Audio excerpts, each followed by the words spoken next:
Hello, welcome to Grid Live Wrap Up. Formula E Mexico City and Oliver Rowland went beast mode. Fourth to first, claims to win. Joshua Burst is with me. A busy day for you. Autosport, Formula E, a big thank you to our Patreon investors calling the show Mark, Robin, David, and Matthew for investing in the Grid Network each and every month. You too can invest. Link in the video description. Also, one-time investment through Buy Me a Coffee and YouTube Super Chat. And Josh, what a race. The rain did not show up, but we didn't need it. We had an old Porsche powertrain battle in the first half of the race. Attack mode again, shaking up everything. Went from single file to moves. Pascal Wehrlein looked like he was going to try to just lead this from start to finish. But as we started getting the attack modes, the moves were being made. The first safety car came out. David Beckman stalled the car, couldn't get going. And Oliver Rowland on that restart. In the chat, we were talking about how, he's going to lose out because he's on attack mode as the safety car comes out. Minute 50 left. Fourth place around Jake Dennis. Around Pascal Wehrlein. A power move around around Antonio Felix Acosta. Gets the lead. All that in one lap. We were saying, what a beast mode moment for him. Passing all of them and bringing Nissan their first win of 2025. How did Rowland make the most of attack mode, limited attack mode, and then hold off the Porsche powertrain drivers of DaCosta, Wehrlein, and Jake Dennis in the last few laps to get this win? I think the final safety car moments of that race where we had two in a bounce, it didn't trigger what it usually does, which is the automatic extra laps. So we got a really bizarre situation where we had no added laps, but two safety cars. So there was no need to lift and coast in order to put any additional energy back into the battery. It was flat out throughout. And he got lucky because when he took the big chunk of his attack mode, the safety car came out. It was only out for a lap. He got an extra 90 seconds to use. He put it straight to use, getting ahead of Wehrlein, then ahead of DaCosta. And Rowland did it beautifully around the outside as well. It was a fantastic move. And I said it again, the king of managing energy, the king of just going hell to leather wins again. Rowland is so good at this now. He was the only driver, I think, who really got used to the peloton style of racing and when the right go moment is and when to push forward. It was a really strong race from him, and it's early days, but that's a title push to have that sort of being said to everybody else. Yeah, I'm here, I can do this, you can match me at the new level I've set. What a move by him. And one of the things in the press conference Pascal Wehrlein brought up, really, with Oliver Rowland, if he did not miss Portland, he could have been in that title fight. So Rowland, tough break at Sao Paulo, gets this window, now tied for second place in the championship with Mitch Evans, which we'll talk about later in the show. I was surprised, Josh, because we were seeing some of the other drivers have to get attack mode, made some moves here or there, but he didn't seem to do a whole lot. But then it was just Oliver Rowland. Wow, he showed you can make the most of it. Just full-on aggression. The driving from him was very impressive because we saw some drivers were able to hold out the attack mode for a little bit, especially midfield. Sam Bird, Taylor Bernard, when they got it, they didn't make the most of it. But overall, what Oliver Rowland did was just impressive. One of the big things, as you mentioned, we did not see a whole lot of energy saving. We've seen a lot of races in the past, Peloton style, saving the energy. You have to pack, which at places like Portland, a big spectacle, looks like something from Talladega, but then some places like Shanghai, China last year was a little bit on the dull side. Here I felt we had a lot more to flat out going for it, especially when Oliver Rowland was going for those moves, and then at the end holding out Antonio Felix Acosta. No holding back, flat out. Energy was not an issue. Aggressive racing, attack mode, making a difference, being much more offensively powerful than defensively. Do you believe this was better racing compared to the energy management races we traditionally see in the past? I enjoyed the Peloton racing. to a point where it became dangerous. And it became dangerous, I think, around Mazzano. That's when everyone got a bit fed up with it. I really enjoy that with this evolution of Formula E, we can continue having the very close racing. And it's a bit more organic. It's a bit more, this is how the series needs to be. This is how it's actually going to be. It's a really strong point. I'm really enjoying it. Let's put that straight down first of all. And I do agree the racing is better compared to when it was before. And I think now the real test is going to be when we add in this pit boost, which is recharging the cars mid-race, which comes in next time out at Jeddah.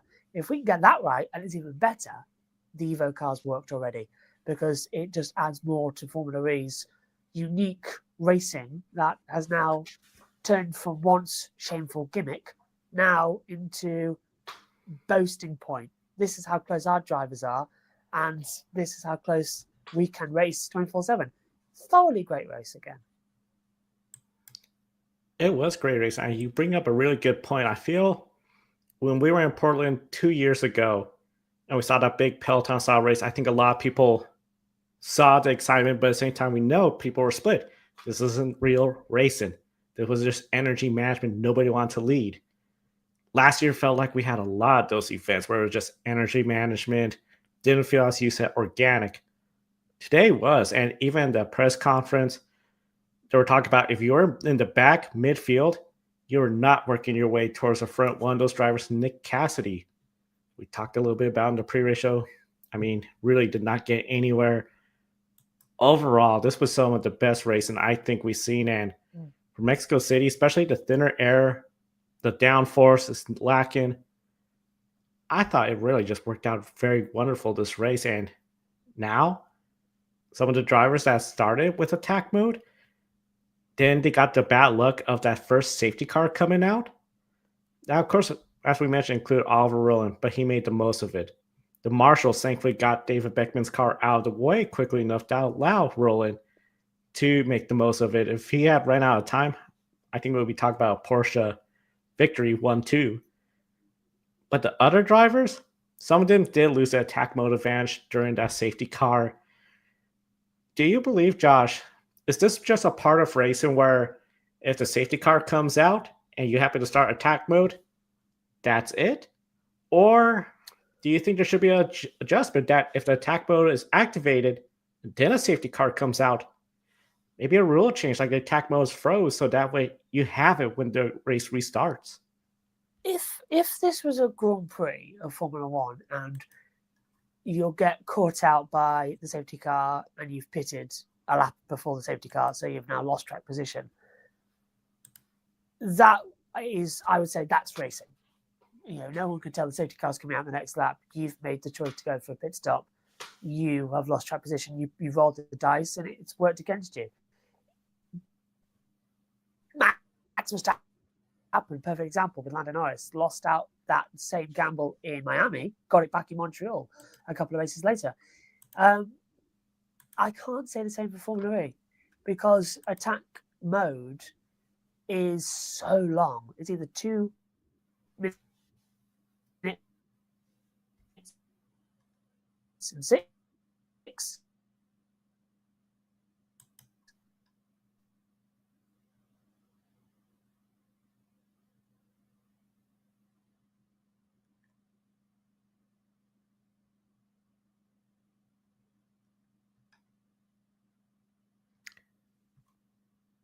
Josh, I don't know if you can hear me. It appears you may have frozen up a bit, so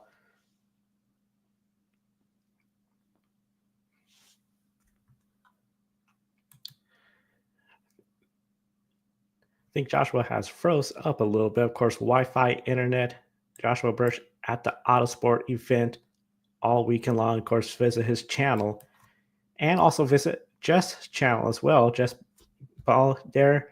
Evening, really impressed with Rowland. Mueller put on some great battles too. Nico Mueller, he was up towards the front, towards the end contact, fell back. Just bad luck for him overall. Just one of those deals, typical Formula E.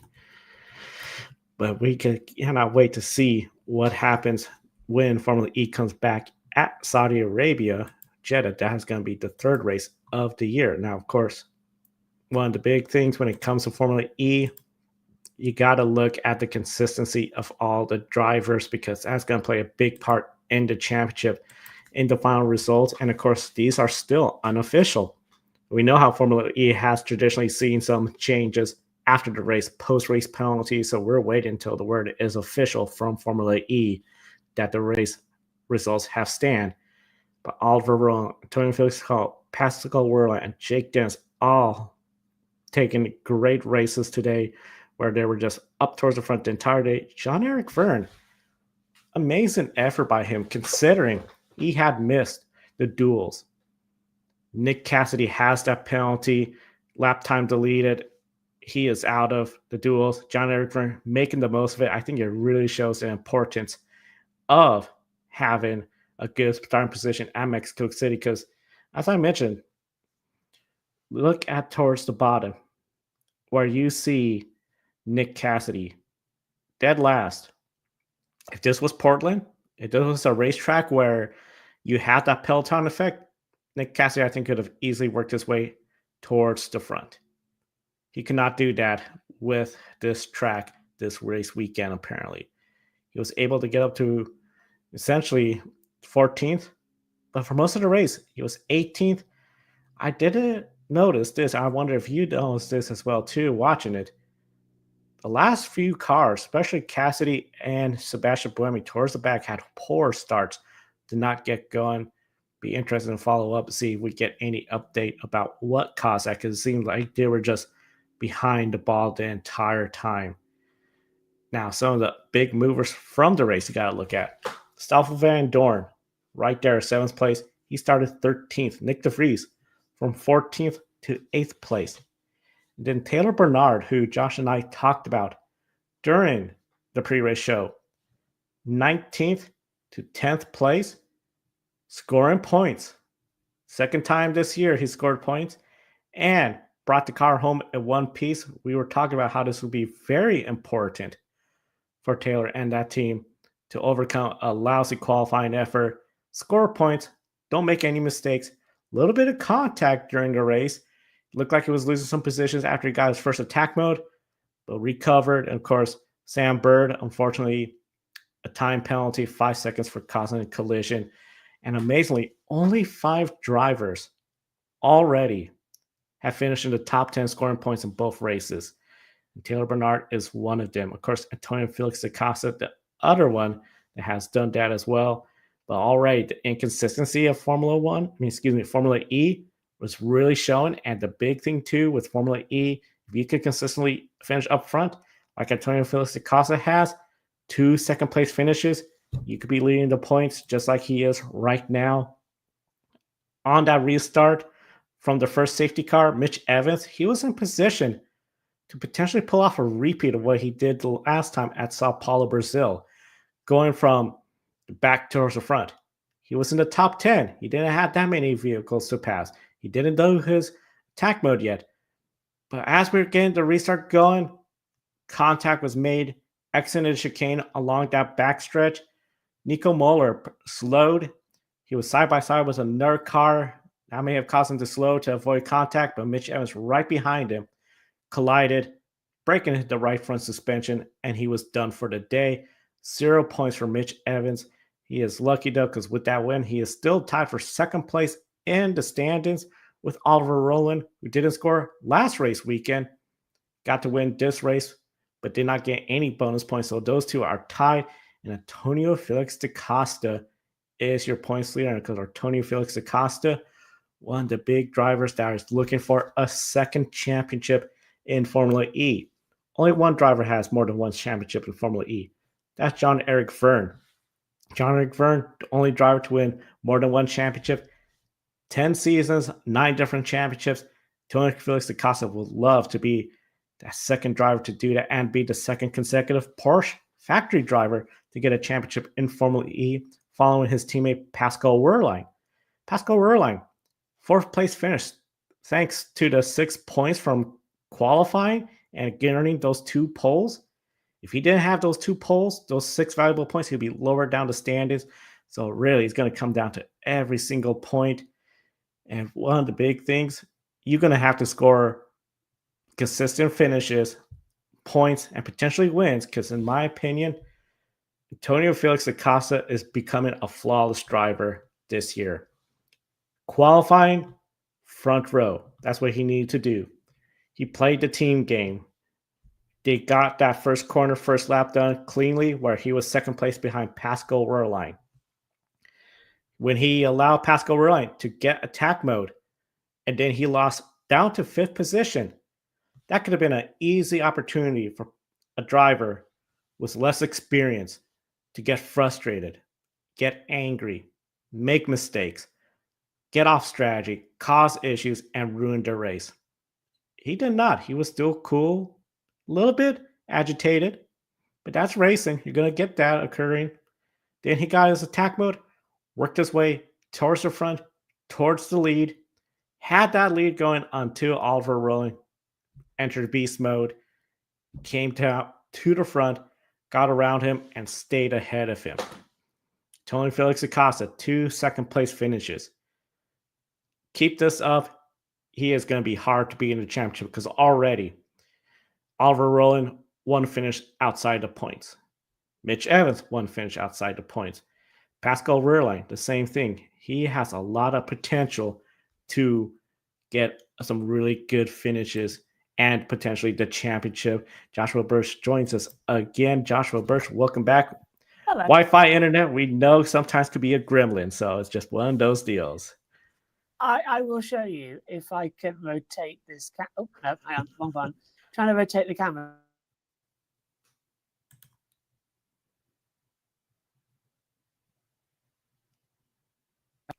So, yeah, that's the tower, and that's what I'm having to deal with. The tower, let's show you that now. It's right there.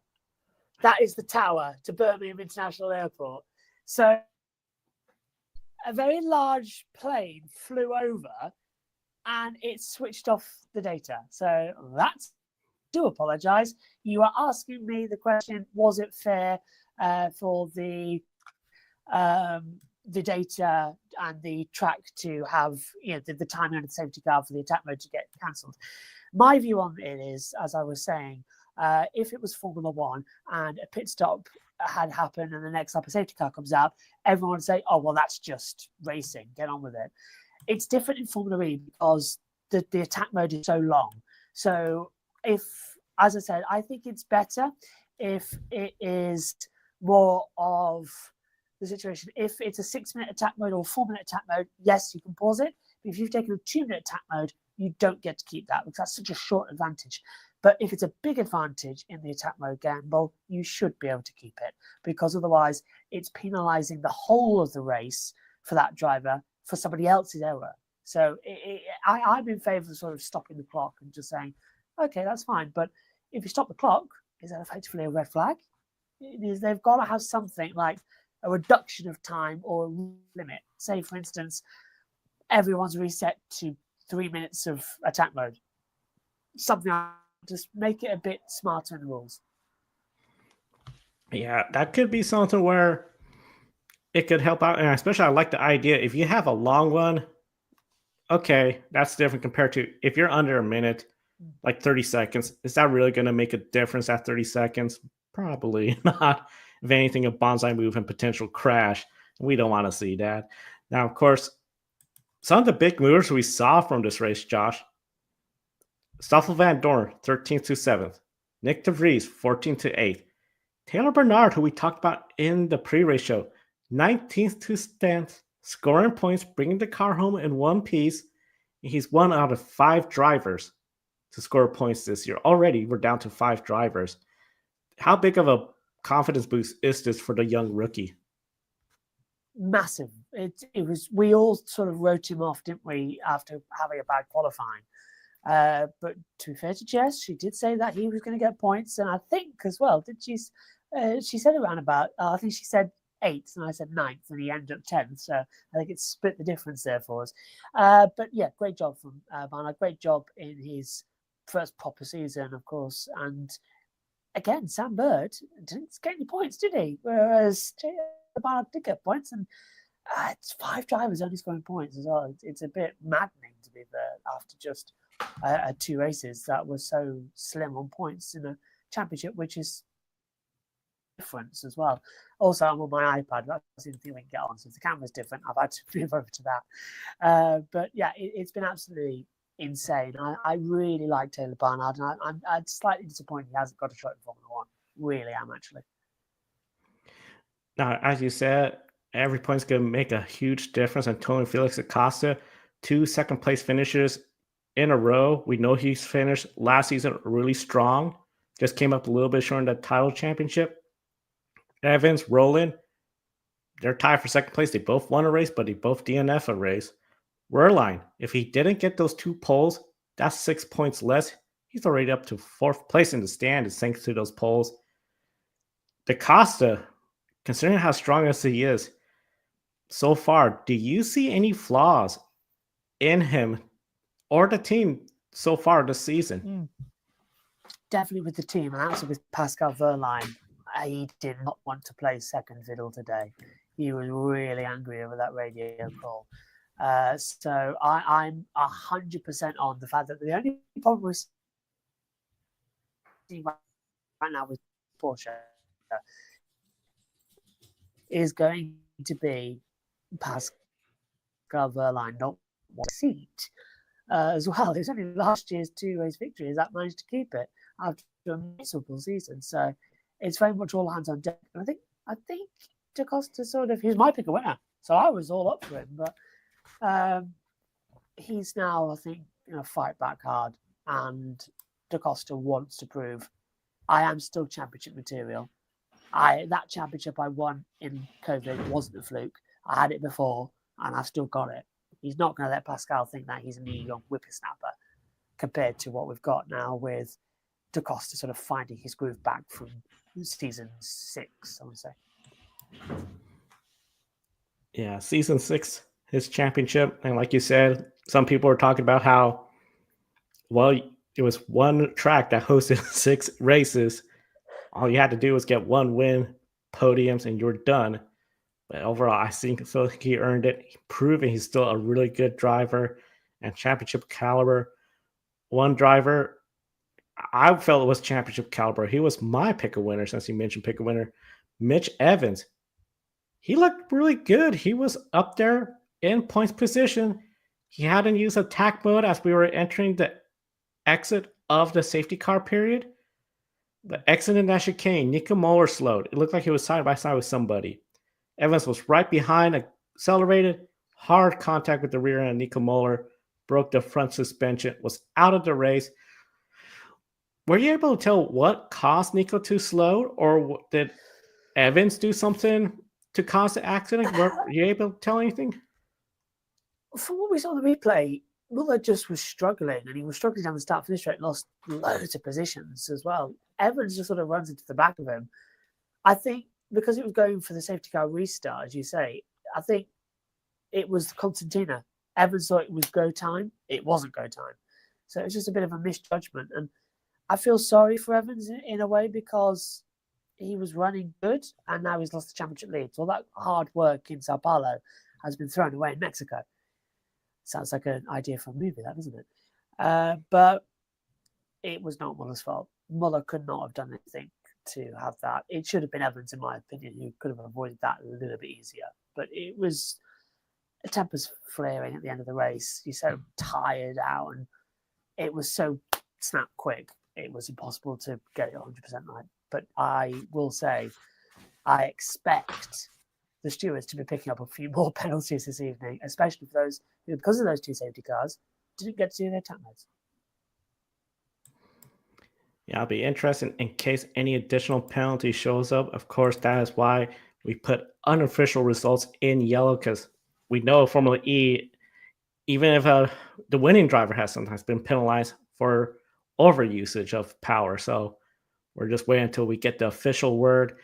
One of the things, of course, when it comes to Mitch Evans, At least he's still within striking distance of the points championship compared to years past where he seems to DNF the first race, bad luck the second race, slow start, fast start. But we talked about this before. He needs to keep up this momentum. He needs to be flawless. This mistake, out of the race, no points, very brutal. Overall, one thing that is a surprise for me so far, I don't know about you, Mahindra. Nick DeVries is looking pretty good. Eduardo Mortora, pretty good. The rest results doesn't show good for him, but in the stands, they're both in the top 10s. Of course, Nick DeVries is a past champion, gone to F1, came back. Eduardo Mortora, accomplished sports car racer, especially like Macau Grand Prix. He has contended for championships in the past here in Formula E. Loads of experience for both drivers. Do you believe they are showing the full potential of Mahindra? Or do you think this is a case of their experience in driving, bringing the car to territories where it doesn't really belong? It shouldn't be this far up ahead. I think it's a bit both, actually. I think Mahindra were waiting for the evolution of Gen 3 after the misery of the first two seasons of it. So they've definitely been putting all their eggs in this basket to get them back up. And it seems to be working well. It's a good car underneath them, but the drivers are helping tenfold. And I actually said at the end of the commentary, both Mahindras inside the points, brilliant job. And it's nice to see as well Nick DeVries qualifying well again and getting a bit of his mojo back. I was really impressed with what I saw from Mahindra this weekend. And we're going to a country that historically suits their cars very well. In fact, when we were in Diriyah, it was win for Mahindra. So it should be something hopefully better at a equally fast Jeddah Corniche mini circuit. Jeddah, that'll be the first double header of 2025, February 14th and 15th. We will recap that race right here on Grid Life Wrap Up that weekend, which includes the Daytona 500 Great American Race. Be sure to subscribe to the Grid Network. But next week, we'll be back on the air. I know you will, Josh, at least for Grid Tonight, including more about the Autosport event that you and Jess were at. Links in the video description to their channels. Check it out, their live stream. And of course, subscribe to us right here so you don't miss Josh on Grid Tonight. The next race weekend, Rolex 24 hours in 2 weeks' time. That is going to be very exciting. We also have World Rally Championship coming up. Are you ready to be up for another 24 hours, or what's the plan you got so far at JBM Motorsports? Jackson Rose is hosting, so he'll be doing the build-ups, and he'll be taking us through some of the bits with the pundits during the 24 hours. So we will get bathroom breaks, which is going to be big. So we've got 4 shows. If you watch on Twitch, it's all going to be in one. On YouTube, we're going to split it up into 4 parts because of monetization. You can't go over a certain time frame. So it'll be all split up. Jackson will host some wrap-ups and some pre-shows and post-shows. I'll be in the commentary box, and the whole team will sort of, again, revolve and go in and out throughout the 24 hours, and I'll be there as much as I can. But by no means am I going to do the whole 24 hours this time, because I know I'm not 100% after my surgery. I know it was a couple of months ago now, but I've stuck after today. I know I'm not going to do 24 hours non-stop talking just yet. So a little bit lighter for me. And we're going to do the Raw before the 24 as well, and then get ready for NASCAR kicking off. So yeah, we're all busy now. It's going to be great. And I'm very much looking forward to it. I think Autosport is for us, it's the kickoff in the UK of the motorsport season. Everyone comes in, has a chat, and it's great. And we've done a live today. We're going to clip that up, edit it down, and get it down for Grid Tonight. And then tomorrow as well, where we're getting the full good interviews that we can upload to Grid Network and JBM and get them out there and really get the season going. Season's going to be up and running before you know it. Be sure to subscribe to JBM Motorsports and Grid Network right here. As we end the show, Josh, what is your shining moment from the weekend? The outside move, I think, from Rowland. I really enjoyed that one. That was a great one. And commentating with Jess, actually being side by side with her for the first time in a commentary box in a little corner in a hotel room in Birmingham. be able to makeshift another great broadcast. So it's been a lot of fun, and we've got one more day here tomorrow at Autosport. And yeah, I get the train back at about 7, get back home about 11, and we'll go straight to bed and sleep and not wake up till Tuesday. Joking, I know we got stuff to do Monday. Plenty to do. I think for me, the shining moment has to be as well Oliver Rowland making that move.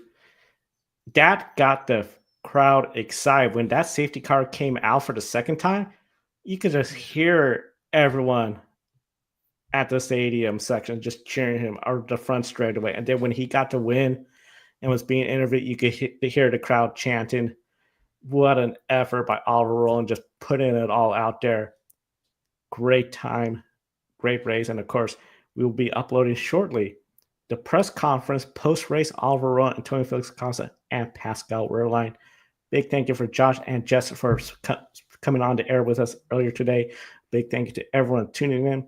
Hit the bell icon, subscribe, and thumbs up if you like this video. We'll see you next Wednesday. For Joshua Burst, I'm Joe Samdiego. Thank you for watching today's program. We'll see you next time.